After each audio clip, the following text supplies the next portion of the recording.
Right, so hello and welcome back to Books and Things, and welcome to another video, and welcome to another Jane Austen July video. Today I'm going to be talking about all of the Pride and Prejudice retellings that I have read.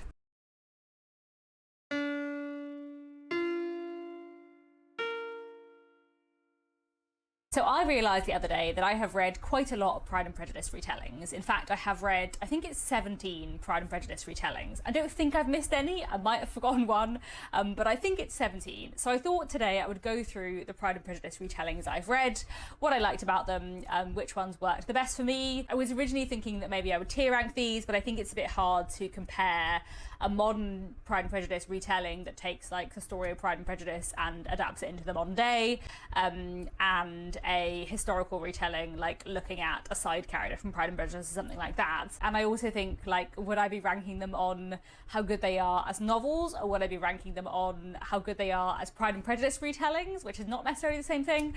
So I just decided I would go through them by category. I should say there probably will be some spoilers for Pride and Prejudice in this video.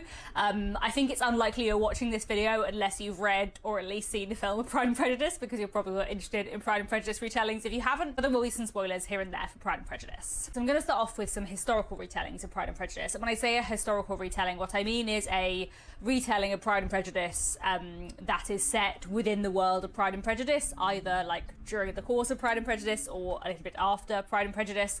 I guess a prequel would also count for this, though I don't think I've read any Pride and Prejudice prequels, but I am a big fan of a historical retelling, and I often enjoy how historical retellings look at like slightly different elements of the historical time period. They might focus on things that are in the background of Pride and Prejudice in a really interesting way, and I often enjoy historical retellings that sort of take a minor character from Pride and Prejudice and look at their story, because there are so many great minor characters in Pride and Prejudice. So I will start off with one that you've probably heard of, and that is The Other Bennett Sister by Janice Hadlow. This was very popular when it came out back in 2020, and there's recently been a mini-series which has really increased the book's popularity, and I know a lot of people have been really enjoying the mini-series.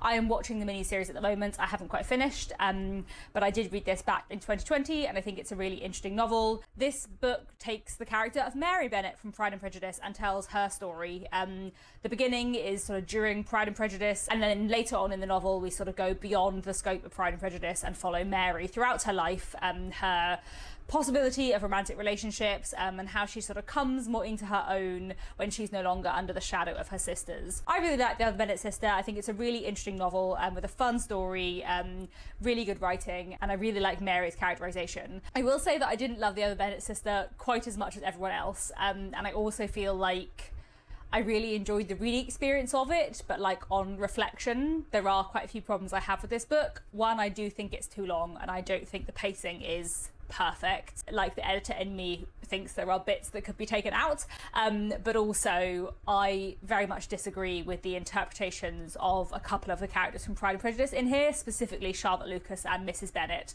I personally have a very, very different interpretation of those characters, and obviously, like, one of the fun things about reading Pride and Prejudice retellings is seeing different people's take on different characters, but I feel like Charlotte Lucas and Mrs. Bennett are a very long way from their characters in the book, and that's something that has been like brought home to me as I've been watching the adaptation. But anyway, despite those quibbles, I do highly recommend The Other Bennett Sister. I do think it's a really good read, and like I say, it is very widely beloved. I think I'm quite unusual in it being like a 4-star read for me, not a 5-star.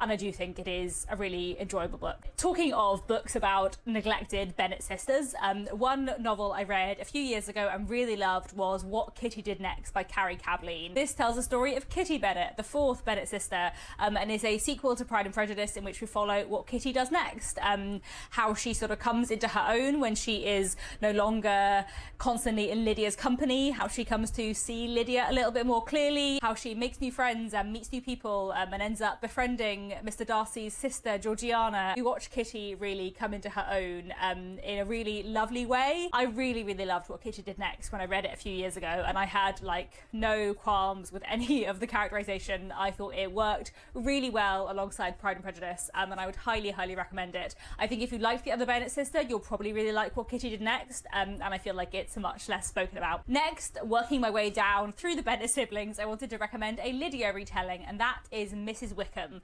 by Sarah Page. Now, this is not a physical book, this is an audio drama. It is prose, not just radio play. It's sort of part radio play, part monologue, I guess. And this is a really interesting audio drama following Mrs. Wickham, Lydia, several years after the book, taking stock of her life and her position, having a real sort of coming of age moment and trying to make her situation in life better. I really like Mrs. Wickham. I think it's really fun, very witty, and I think it does a really good job of like looking at how young and naive Lydia is during the course of Pride and Prejudice and showing a slightly older version of her coming to understand her situation in life more and herself more in a really good way. I do remember there were a couple of like little historical inaccuracies in it that slightly bothered me, and I don't know that the Mr. Wickham of Mrs. Wickham is necessarily that true to the Mr. Wickham of Pride and Prejudice, but I do think it's a really fun listen, and it's quite a short one as well, so I would highly recommend that. And next I have not one, not two, but three Charlotte Lucas retellings, because I think we can all agree that Charlotte Lucas is a fascinating character from Pride and Prejudice that so many people want to reclaim and tell the story of.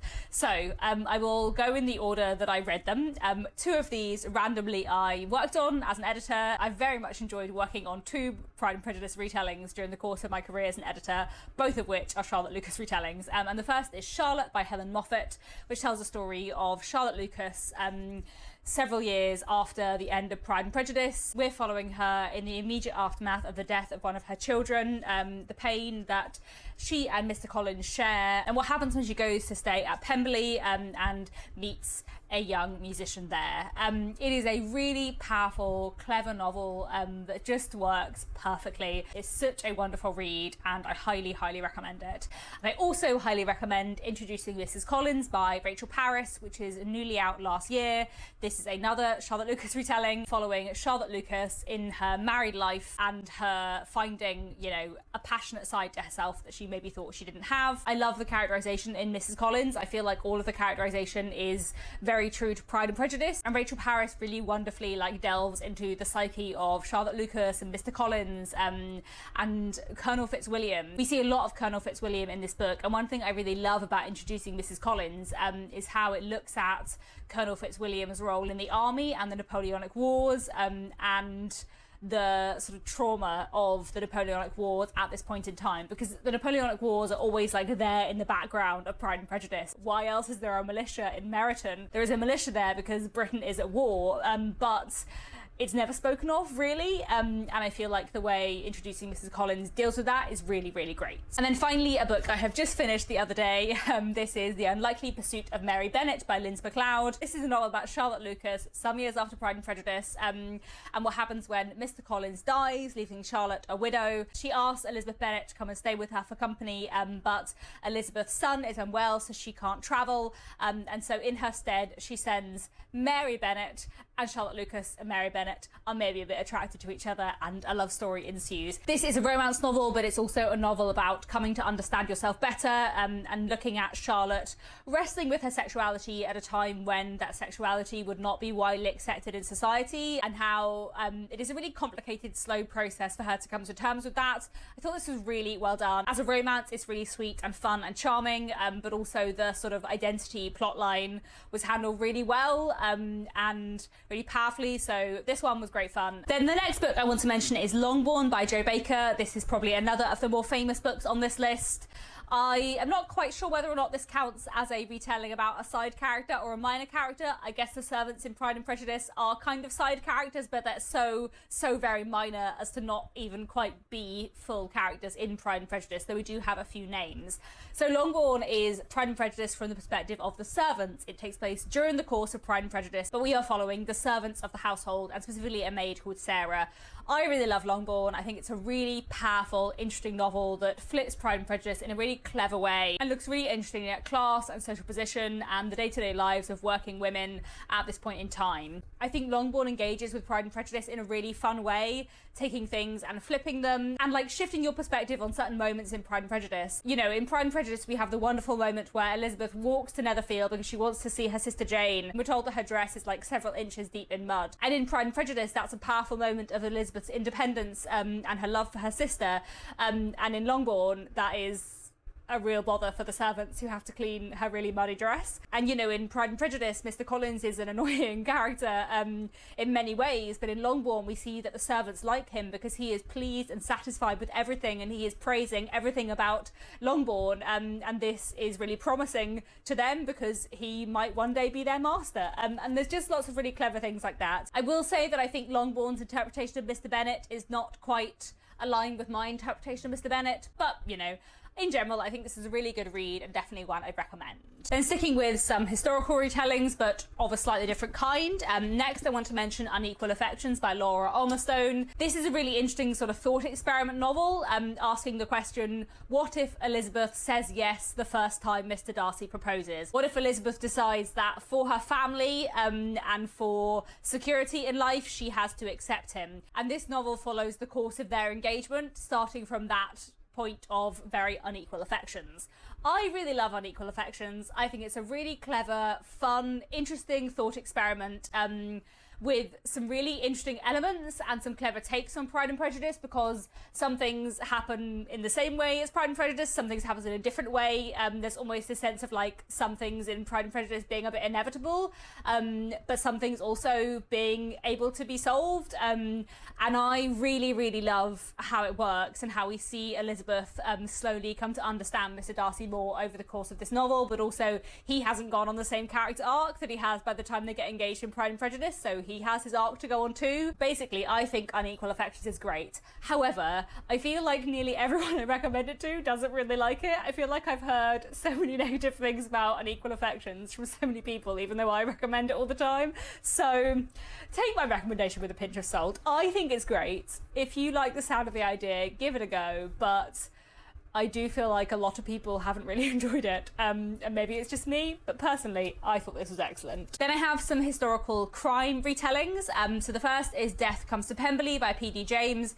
I read this a long time ago, probably about a decade ago now, and I really didn't like it. Death Comes to Pemberley, like Longbourn and the other Bennett sister, is one of the much more famous Pride and Prejudice retellings, and I know that it is quite well loved, but I personally didn't like it at all. I feel like I don't really need to explain the premise because the title makes it pretty clear. It's about a murder that happens at Pemberley. I didn't find it especially exciting as a mystery, and I found it very disappointing as a Pride and Prejudice retelling. For me, none of the characters in Death Comes to Pemberley had anything to do with Pride and Prejudice. They were just completely different people for me. They didn't in any way align with the characters from Pride and Prejudice. For me, Death Comes to Pemberley felt like a Regency murder mystery where the characters happen to have the names of the people from Pride and Prejudice. As I said, I think it's a very popular book. That doesn't seem to be everyone's opinion, but there we go, it wasn't for me. And the final historical retelling, or I guess retellings, that I have read is a book series, and that is Claudia Gray's Juliet Tilney and Jonathan Darcy mystery series,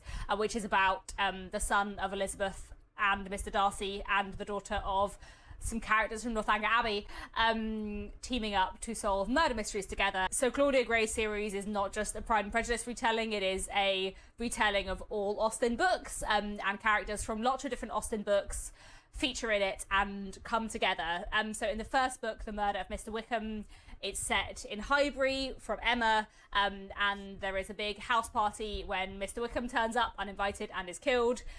So that book obviously has quite a lot in connection with Pride and Prejudice. And then book 3 in the series, The Perils of Lady Catherine de Bourgh, takes place at Rosing, when Lady Catherine de Bourgh's life is being threatened. So that again has a lot of Pride and Prejudice elements within it, which I really enjoy. In general, I think it's a really fun series. There was one tiny historical inaccuracy in book 3 that really bothered me, that I feel like would have bothered absolutely no one but me. But in general, I think it's a really, really fun series, and I've had a really good time with it so far. Do I agree with Claudia Gray's interpretation of every single character from Austen? Maybe not, but Juliet Tilney and Jonathan Darcy are wonderful new characters for the series who I absolutely love following, and I love the way the books engage with a lot of different Austen novels. I think it's really, really fun. So that's it for the historical retellings, and now let's move on to some modern retellings, books that take the Pride and Prejudice story or elements from the Pride and Prejudice story and transfer it into the modern day. So I have split these into like close retellings that follow the plot of Pride and Prejudice, and loose retellings that take the premise of Pride and Prejudice and like some elements but don't follow the plot as closely. Every now and then I read a book marketed as a Pride and Prejudice retelling and I'm like, yeah, but was it though? But these first three, definitely Pride and Prejudice retellings. First, I want to mention Pride by E.B. Zaboy. Pride is a wonderful YA retelling set in Brooklyn in New York, following Zuri and her sisters. Zuri lives in a predominantly African-American Latino neighborhood, but it is being gentrified, and the neighborhood is starting to change. And so when a wealthy family move in across the street, she very much disapproves of them and the gentrification they are bringing. But her elder sister is starting to fall for one of the brothers, and, you know, maybe the other brother is starting to fall for her. They are the Darcy and Bingley characters. Everything goes on from there. I loved Pride. I think it's a really, really clever Pride and Prejudice retelling that takes a lot of different elements of Pride and Prejudice and transports them into the modern day in a really, really interesting way, while also dealing with a lot of complex themes of its own, and the theme of sort of like local neighborhood and gentrification, and the way that ties into class and the themes of class and Pride and Prejudice. All of that stuff is great. I highly recommend Pride by E.B. Zaboy. I think it's a really fantastic Pride and Prejudice retelling. I also absolutely loved Just As You Are by Camille Kellogg, which is a modern queer retelling of Pride and Prejudice. We are following Liz and her three flatmates, all of whom work at a queer magazine called The Netherfields. But The Netherfields is in danger of being shut down, and two wealthy women come in to take over the company, one of whom is the Bingley character and the other of whom, Daria, is the Darcy character. And we follow everything that goes on from there. I loved Just As You Are. I think it's a really, really fun Pride and Prejudice retelling, and I loved how it took lots of different elements of the plot of Pride and Prejudice and lots of different set pieces from Pride and Prejudice and translated them into a modern setting in a way that worked really, really well. I loved the Jane and Bingley characters. I loved Daria and Liz. And the complicated relationship between them, I think it's really, really fun. Very cleverly translates into like a modern love story, the beats of the love story from Pride and Prejudice, because obviously not everything would be quite the same. I thought it worked very well, and I would highly recommend it. I thought it was a really great read. Another modern Pride and Prejudice retelling I've read quite a few years ago now is Unmarriageable by Sonia Kamal. This is a Pride and Prejudice retelling set in modern day Pakistan, and we're following a school teacher called Elise, whose mother would really like to see her get married, and of course there is a Pride and Prejudice love story going to occur. This is another great Pride and Prejudice retelling that I've really enjoyed. I would say that I don't think the pacing is perfect. I remember very distinctly that like the scene that is the equivalent of the Netherfield ball happens like halfway through, so I did find the second half maybe a tiny bit rushed, but in general I thought it was a really good read, and definitely a really interesting take on Pride and Prejudice, so another one I would highly recommend. And then finally I have 4 books that I would call loose Pride and Prejudice retellings, modern books that take some inspiration from Pride and Prejudice and play a bit with the setup of Pride and Prejudice, but are not following Pride and Prejudice like beat for beat, and are not really interpreting like different plot points. So the first is Bridget Jones's Diary by Helen Fielding. This is a novel I read quite a long time ago now, and I quite liked it. I didn't love it. I prefer the film to the book, I would say. And I feel like I was disappointed with the book as a Pride and Prejudice retelling because it's not a massive Pride and Prejudice retelling. There is an enemies to lovers love story, there is an overbearing mother, and the love interest is called Mark Darcy, but I feel like if he wasn't called Mark Darcy, would you notice it was a Pride and Prejudice retelling? Maybe not. Like I said, I enjoyed Bridget Jones's Diary, but I prefer the film, and I do feel like the way the book looks at like weight loss and body image is quite toxic, which I think is sort of meant to be the point because Bridget is writing her diary and the way she thinks about her body is incredibly toxic, but also it does make it like quite uncomfortable to read. It's a book from the 90s, it's very much a product of its time. Then a few years ago I read Aisha at Last by Uzma Jalaluddin. This is another novel that was like billed as a Pride and Prejudice retelling that I didn't think had a masses of Pride and Prejudice in it. It has the bad first impressions and the enemies to lovers and the sort of family complications, but I didn't find it hugely successful as a Pride and Prejudice retelling for me, because I don't think it hugely engages with Pride and Prejudice, and the plot goes in lots of different directions and has lots of other things going on. I would say the main thing it takes from Pride and Prejudice is the sort of enemies to lovers, bad first impressions thing, and there is a character who is the equivalent of Lydia, and her relationship with the character who is the equivalent of Elizabeth is quite important within the book. This book is set in Canada and follows Aisha, who is a teacher, and the sort of pressures she is receiving from her family to get married, and as I said, her relationship with her cousin, who is the sort of Lydia character. As I said, I did enjoy this book, but for me it wasn't enough of a Pride and Prejudice retelling, or at least I didn't think it engaged with Pride and Prejudice in like the way I might have liked it to do, if you see what I mean. Another very loose Pride and Prejudice retelling I've read is Written in the Stars by Alexandrina Bellefleur. I read this a few years ago. This is a romance novel about a young woman called Elle who meets and has bad first impressions with a young woman called Darcy, and then, you know, they fall in love. There's some fake dating going on as well, and there's also quite a lot in it about astrology, which may or may not be your thing, is not hugely my thing. This is a really fun romance novel that I enjoyed. I enjoyed the relationship between the two main characters. I thought it was done well.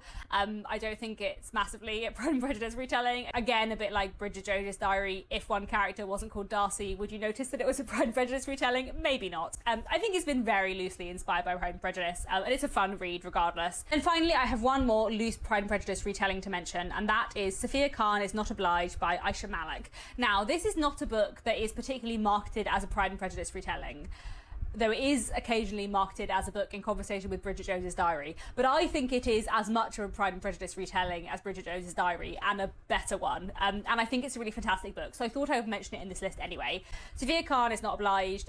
It's a story of Sophia Khan, a young Muslim woman living in London. She's getting lots of pressure from her family to marry, and she has a really annoying next door neighbour who she really doesn't like, who, you know, maybe likes her a bit. Again, there is this sort of enemies to lovers element in the book, but there's also some other elements to do with Sophia's family that I think relate really interestingly to Pride and Prejudice, and that I really liked as a sort of take on the Pride and Prejudice story. And it's also just hilarious. Like, it's a very, very, very funny book, and I would highly recommend it. So if you like Bridget Jones's Diary, or if you were a bit disappointed by Bridget Jones's Diary, then I would really recommend Sophia Khan is Not Obliged as well. Like I said, this one isn't particularly marketed as a Pride and Prejudice retelling, but I have heard Aisha Malik talk about how inspired she was by Austen and other 19th century writers. So like I said, I think it is as much a Pride and Prejudice retelling as Bridget Jones's Diary. So there we go. Those are 17 Pride and Prejudice retellings for you. Do let me know if you have read any other Pride and Prejudice retellings that I haven't read today. What are your favourites?